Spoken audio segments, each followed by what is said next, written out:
আসসালামু আলাইকুম। আশা করি সবাই ভালো আছেন। তো সবাইকে স্বাগতম আমার একটা নতুন ভিডিওতে। তো আজকে আমি ফার্মিদের সবচেয়ে নির্মম বাস্তবতা নিয়ে কথা বলতে চাইতেছি। আসলে কি হয় যে একটা ফার্মি যখন কোনো একটা শেড উঠায় দেখা যায় বাচ্চার দাম অনেক বেশি, খাদ্যর দাম অনেক বেশি, ওষুধের দাম বেশি, সব কিছুই বেশি বেশি।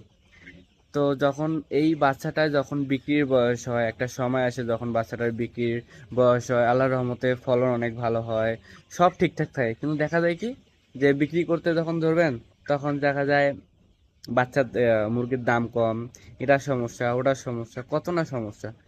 এই যে ফার্মিটা, যে কোনো একটা ফার্মের যখন মালিক এই যে দিন রাতের পরিশ্রম, এত লাখ লাখ টাকা যে ইনভেস্ট করলো, সব কিছু বিতা হয়ে যায় কই, মুরগির দাম কম। এর থেকে যে যন্ত্রণাদায়ক আর কি হতে পারে, যখন দেখা যায় ফলনটা অনেক ভালো হয়েছে। দেখেন এখন আমার সেটে যে কালার বারটা আছে, এটার বয়স 36 দিন, আল্লাহর রহমতে ফলন অনেক ভালো হয়েছে। তো এই আল্লাহর রহমতে ফলন অনেক ভালো হয়েছে। এদের গড় ওয়েট প্রায় 700 গ্রাম প্লাস। আলহামদুলিল্লাহ সব কিছুই ঠিকঠাক আছে, কিন্তু দেখেন দাম এত কম যা ভাষায় প্রকাশ করা যায় না।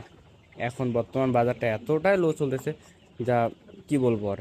তো আপনারা যে এই কালার বার্ড বা সোনালী খান, এগুলো এক ধাপে আপনার কাছে যায় না। খামারি, খামারি থেকে বড় পাইকার, বড় পাইকার থেকে দোকানদার, এই ধাপে ধাপে আপনাদের কাছে যায়, যার ফলে দামটা অনেক বেড়ে যায়। কিন্তু যখন খামারির কাছকে কোনো বড় পাইকার মুরগিটা নেয় তখন অনেক কম দামে তারা নেয়। কি বলবো আর। সো আসলে কিছু তো এগুলো নিয়ে কিছু তো বলারও নাই, কি বলবো আর। যাই হোক, এটাই ছিল আজকের ভিডিও।